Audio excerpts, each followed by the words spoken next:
तो इस कहानी की शुरुआत होती है मई 2020 से और ये वही टाइम था जब कोविड फैलना शुरू हुआ था और दुनिया भर में लॉकडाउन पीरियड चल रहा था। तो इसी दौरान माइल्स नाम का एक अरबपति आदमी अपने सभी दोस्तों को एक इनविटेशन भेजता है और वो इनविटेशन एक पजल बॉक्स में छुपा हुआ था। माइल्स लगभग हर साल अपने साथियों के साथ ऐसी ही महंगी और आलीशान पार्टियां किया करता था, लेकिन इस साल की पार्टी थोड़ी स्पेशल थी और इसका तो इनविटेशन हासिल करने के लिए उसके सभी दोस्तों को पहले ढेर सारी पजल्स को सॉल्व करना पड़ रहा था। इन दोस्तों में थे local politician Claire, scientist Lionel, fashion designer Birdie और उसकी assistant Peg, men's rights influencer Duke और उसकी गर्लफ्रेंड विस्की भी थी। माइल्स ने एक पजल बॉक्स अपने एक एक्स पार्टनर कैसेंड्रा उर्फ एंडी को भी भेजा था और सभी ने साथ मिलकर इस बॉक्स की पहेली को सुलझा लिया। और जैसे ही सारे पजल सॉल्व होते हैं, बॉक्स के अंदर रखा वो इनविटेशन कार्ड उन्हें मिलता है जिसमें लिखा था कि इस बार की वीकेंड पार्टी का थीम है मर्डर मिस्ट्री और वो सभी माइल्स के प्राइवेट आइलैंड पर जाकर उसी की मर्डर मिस्ट्री को सॉल्व करेंगे, जो कि एक तरह की पार्टी गेम ही थी। लेकिन दूसरी तरफ कैसेंड्रा ने उस बॉक्स को सॉल्व करने के बजाय उस बॉक्स को तोड़ करके उसमें अपना इनविटेशन बाहर निकाला, क्योंकि वो उन सभी लोगों से और ख़ासकर माइल्स से काफ़ी गुस्सा थी, क्योंकि उन सभी ने मिलकर एंडी को बिजनेस में धोखा दिया था। लेकिन हैरानी की बात तो ये थी कि वो इनविटेशन बॉक्स दुनिया के सबसे बेस्ट डिटेक्टिव बेनेट ब्लैंक को भी भेजा गया था, जो कि उस बॉक्स को मिनटों में सॉल्व कर देता है।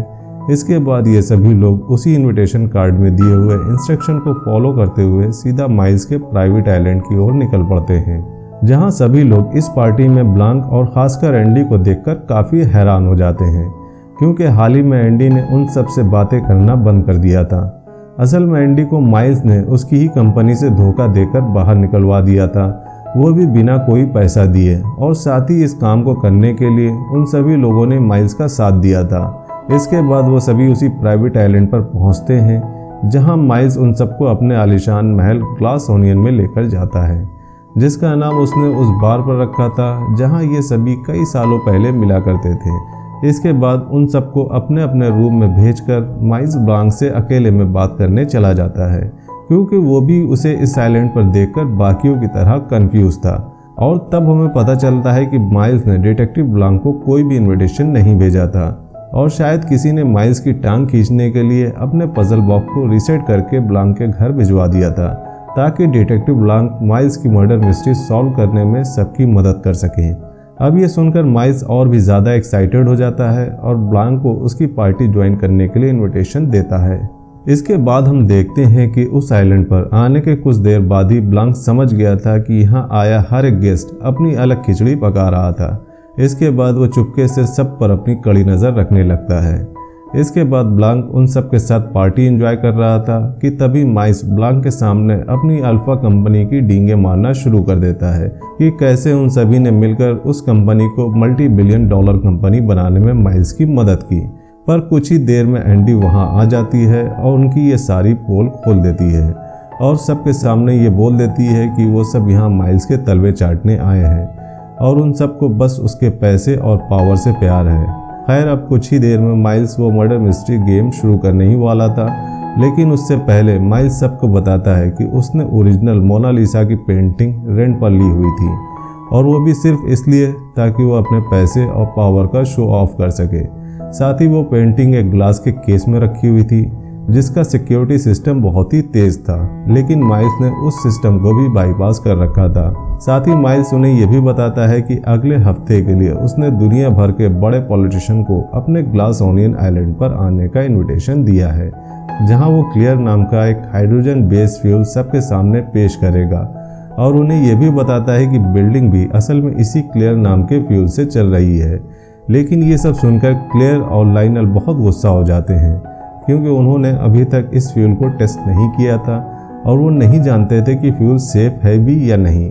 थोड़ी देर बाद माइल्स बाकियों के साथ डिनर करने जाता है और वहाँ उन्हें बताता है कि डिनर ख़त्म होते ही ये मर्डर मिस्ट्री शुरू हो जाएगी और माइल्स के मुताबिक उन सबको 1 हफ्ता लगना चाहिए इस मर्डर मिस्ट्री को सॉल्व करने के लिए। पर डिटेक्टिव ब्लैंक इस मर्डर मिस्ट्री को सिर्फ 2 मिनट में ही वहाँ बैठे बैठे सॉल्व कर देते हैं और माइल्स का सारा गेम ख़त्म हो जाता है, जिसके बाद माइल्स काफ़ी गुस्सा हो जाता है और वहाँ से चला जाता है। और उसके पीछे पीछे ब्लांक भी आ जाता है और उसे बताता है कि इस मर्डर मिस्ट्री का आइडिया बहुत ही वाहियात आइडिया था, क्योंकि यहाँ पर आए सभी लोगों के पास उसको मारने का कोई ना कोई मोटिव है, जैसे कि लाइनल और क्लेयर उससे गुस्सा थे फ्यूल को लेकर। वहीं ड्यूक चाहता था कि माइल्स उसके यूट्यूब चैनल को स्पॉन्सर करे, लेकिन वो ऐसा करने से मना कर देता है। ब्लांक उसे बताता है कि उसने उन सबको यहाँ बुलाकर वैसे ही किया है जैसा कि एक टेबल पर भरी हुई गन रखकर लाइट बंद कर देना। उधर दूसरी ओर जहाँ पर सभी लोग बैठकर मज़े कर रहे होते हैं, वहीं पर ड्यूक और एंडी की लड़ाई हो जाती है और एंडी उन्हें कहती है कि उन सब ने पैसों के लालच में उसका साथ न देकर माइल्स का साथ दिया। इतना सब कहकर एंडी गुस्सा होकर वहाँ से चली जाती है और तभी डिटेक्टिव ब्लांक और माइल्स वापस आते हैं, जहाँ सभी मिलकर पार्टी एंजॉय करने लगते हैं। तभी एकदम से ड्यूक की सांस रुकने लगती है और अचानक उसका दम घुटने की वजह से वहाँ पर मौत हो जाती है। इसके बाद उस रूम में सभी लोग काफ़ी घबरा जाते हैं। इसके बाद ब्लांक माइल्स से रेडियो पर जाकर मदद मांगने के लिए कहता है, पर उसका कोई फायदा नहीं होता है, क्योंकि सुबह 6:30 बजे से पहले कोई मदद नहीं आ सकती थी, क्योंकि रात को समुद्र में तूफान आ रहे थे। तभी वहीं रूम में माइल्स देखता है कि ड्यूक जिस गिलास से शराब पी रहा था उस गिलास पर माइल्स का नाम लिखा हुआ था और माइल्स समझ जाता है कि कोई ड्यूक को नहीं बल्कि उसको मारना चाहता था। इसलिए माइल्स सबको वहीं रहने को कहता है, क्योंकि वो बहुत डर गया था।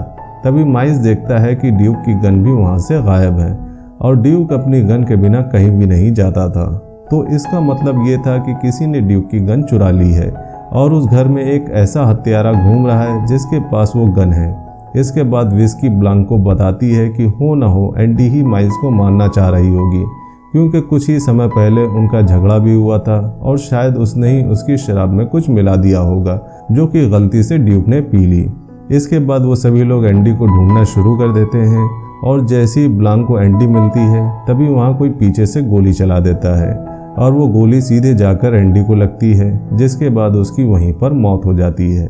इसके बाद हम कहानी में थोड़ा पीछे जाते हैं, जहां हमें पता चलता है कि एंडी ने तो ग्लास अनियन आइलैंड की ट्रिप के एक हफ्ते पहले ही सुसाइड कर लिया था, जिसके बाद उसकी जुड़वा बहन हेलेन ब्लांक से मदद मांगने आती है, जहां वो ब्लांक को बताती है कि अल्फा कंपनी का आइडिया असल में एंडी का ही था, पर एंडी ने क्लियर यानी हाइड्रोजन फ्यूल को अप्रूव करने से मना कर दिया था। जिसके बाद माइल्स ने धोखे से पूरी अल्फा कंपनी हथिया ली और एंडी पर झूठा केस भी लगा दिया था, जिसके बाद उसने उसके सभी दोस्तों को बुलाकर उसके खिलाफ झूठी गवाही दिलवाई कि अल्फा कंपनी का आइडिया असल में एंडी के नहीं बल्कि माइल्स का था, जिसकी वजह से एंडी वो केस और कंपनी दोनों हार गई थी। पर तभी कुछ ही दिनों बाद एंडी को गैराज में एक नैपकिन मिलता है जिस पर उसने अल्फा कंपनी का आइडिया लिखा था और उसने वो नैपकिन एक रेड एनवेलप में डालकर उसकी जानकारी सभी लोगों को ईमेल कर दी। पर अगले ही दिन एंडी की लाश उसके घर से मिलती है और घर से वो एनवेलप भी गायब हो जाता है। ये सब सुनकर ब्लांक समझ जाता है कि उन्हीं लोगों में से किसी ने एंडी का खून किया है, जिसके बाद वो हेलन को एंडी बनकर उस आइलैंड पर चलने को कहता है, जहां वो उसे आश्वासन देता है कि वहां जाते ही वो उस कातिल को पकड़ लेगा। और उस आइलैंड पर जाते ही ब्लांक के साथ साथ हेलन भी उन सभी की जासूसी करने में लग जाती है, जहां वो लाइनल और क्लेयर को बात करते हुए सुनती है कि माइल्स का क्लियर हाइड्रोजन फ्यूल बहुत ही अनस्टेबल है, जिसकी वजह से बहुत बड़ा धमाका हो सकता है। पर यह बात आखिर वो दोनों माइल्स को समझाए तो कैसे। खैर, जिस रात ड्यूक की मौत होती है उस रात हेलन वहां से गायब इसलिए थी ताकि वो सबके रूम की तलाशी ले सके कि आखिर वो नैपकिन किसके पास है। और जब हेलन ब्लांक से इसी बारे में बात कर रही थी कि तभी हेलन पर पीछे से कोई गोली चला देता है। लेकिन हैरानी की बात तो ये थी कि उस गोली से हेलन मरती नहीं है, क्योंकि उसकी जान उसके पॉकेट में रखी एक डायरी ने बचा ली थी, क्योंकि वो गोली उसमें फंस गई थी। इसके बाद ब्लांक हेलन की बॉडी पर थोड़ा सा सॉस गिरा देता है ताकि लगे कि हेलन को सचमुच में गोली लगी है और वो मर चुकी है, ताकि ब्लांक उन लोगों को थोड़ी देर और उलझाए रखे। और तभी इसके बाद वो सभी लोग घर के अंदर चले जाते हैं। पीछे से तुरंत हेलन वहां से उठती है और सीधा माइल्स के रूम में पहुंच जाती है, जहां उसे थोड़ी देर ही ढूंढने पर वो रेड एनवेलप जिसमें कि वो नैपकिन था वो मिल जाता है, जिसके बाद वो उसे लेकर सीधा उन सभी लोगों के सामने चली जाती है, जहां उसे देखकर हर कोई हैरान हो जाता है। और वहीं पर ब्लांक ने भी सभी कड़ियों को जोड़कर वो पहली सुलझा ली थी। असल में माइल्स को कोई मारना नहीं चाहता था, बल्कि माइल्स ने ही खुद ड्यूक को मारा था, क्योंकि ड्यूक को पाइनएप्पल जूस से एलर्जी थी और उसने ड्यूक के ड्रिंक में पाइनएप्पल जूस मिला दिया था, क्योंकि उसने एंडी की सुसाइड न्यूज़ के आर्टिकल देख लिए थे और वो माइल्स को ब्लैकमेल कर रहा था, जिसकी वजह से ड्यूक की जान चली गई थी। और माइल्स ड्यूक को इसलिए भी मारना चाहता था क्योंकि जब एंडी ने उस एनवलप की जानकारी सबको मेल की थी, तब सबसे पहले ड्यूक उसके घर गया था और रास्ते में उसने माइल्स की गाड़ी देखी थी जो कि उसके घर से वापस लौट रही थी। और जब ड्यूक एंडी के घर पहुंचता है तो वहां किसी ने दरवाज़ा नहीं खोला। इसके बाद ड्यूक को लगा कि शायद एंडी घर पर नहीं होगी, पर जब उसने एंडी की मौत की खबर सुनी तो उसे समझ में आ गया कि माइल्स ने ही एंडी की जान ली थी। और जब उसने उसे एंडी के घर से आते हुए देखा था तो असल में वो वहाँ से भाग रहा था और हेलन पर गोली चलाने वाला भी और कोई नहीं बल्कि खुद माइल्स ही था। खैर, अब जब सारी पहेलियाँ सुलझ चुकी थी और अब बारी थी असली सबूत की, जिससे ये साबित होता है कि अल्फा कंपनी एंडी का ही आइडिया था। लेकिन जैसी हेलन वो नैपकिन सबको दिखाती है कि तभी माइल्स नैपकिन को लाइटर से जला देता है और वो आखिरी सबूत भी जलकर खाक हो जाता है। जिसके बाद हेलन बाकी सबसे मदद मांगती है कि वो कोर्ट में गवाही दे कि माइल्स ने ही उन सब के सामने वो नैपकिन जला दिया, पर वो लोग नहीं मानते। इसके बाद हेलन काफ़ी गुस्सा हो जाती है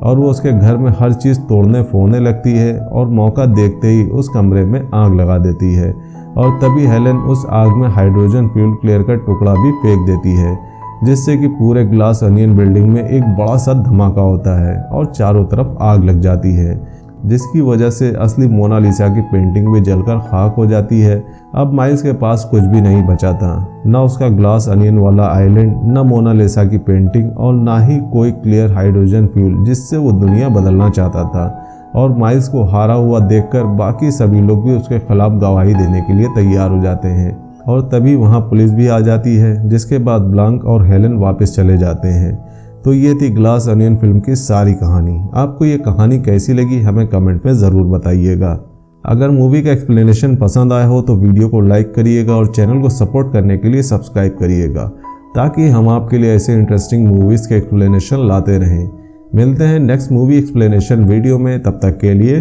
बाय बाय।